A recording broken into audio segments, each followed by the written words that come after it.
కొనసాగుతున్నాయి. Neat scam పై CBI విచారణ జరపాలంటూ విద్యార్థులు పెద్ద ఎత్తున నిరసనలు తెలుపుతున్నారు. ఈ నేపథ్యంలో ఉస్మానియా యూనివర్సిటీ లైబ్రరీలో చెనగాని దయాకర్ ఆధ్వర్యంలో నీట్ పరీక్ష రద్దుకై దీక్ష చేపట్టారు. దాదాపు 24 లక్షల మంది విద్యార్థుల జీవితాలతో మోదీ ప్రభుత్వం ఆడుకుంటుందంటూ తీవ్ర స్థాయిలో విమర్శలు చేశారు. NTA general director Subodh Kumar Singh ను వెంటనే అరెస్ట్ చేసి 24 గంటల్లో మోదీ ప్రభుత్వం స్పందించాలంటూ డిమాండ్ చేశారు. లేదంటే రాష్ట్ర వ్యాప్తంగా పెద్ద ఎత్తున ఆందోళన చేపడతామంటూ విద్యార్థి సంఘాలు వెల్లడించాయి. నీట్ పేపర్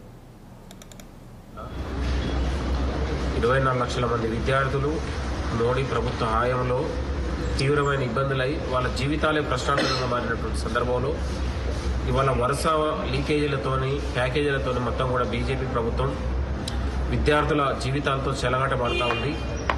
కాంగ్రెస్ పార్టీ ఈరోజు నీటిని రద్దు చేసి ఎన్టీఏ డైరెక్టర్ని తొలగించి సిబిఐతో విచారణ జరిపిస్తే తప్ప నీట్ పేపర్ లీకేజీలో మరింత విషయాలు బయటకు వచ్చే అవకాశం ఉంటుంది. కాబట్టి నిజంగా బీజేపీ ప్రభుత్వానికి కేంద్ర ప్రభుత్వానికి ఏమైనా చిత్తశుద్ధి ఉంటే సిబిఐతో విచారణ జరిపించి తక్షణం నీట్ పేపర్ని రద్దు చేయాలని కూడా ఈ సందర్భంగా గుర్తు చేస్తా ఉన్నాం.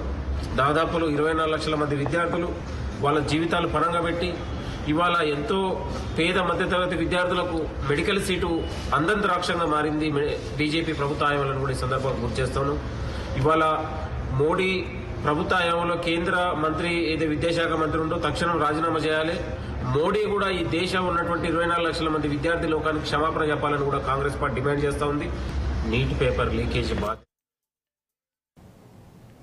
విద్యా బుద్ధులు నేర్పించే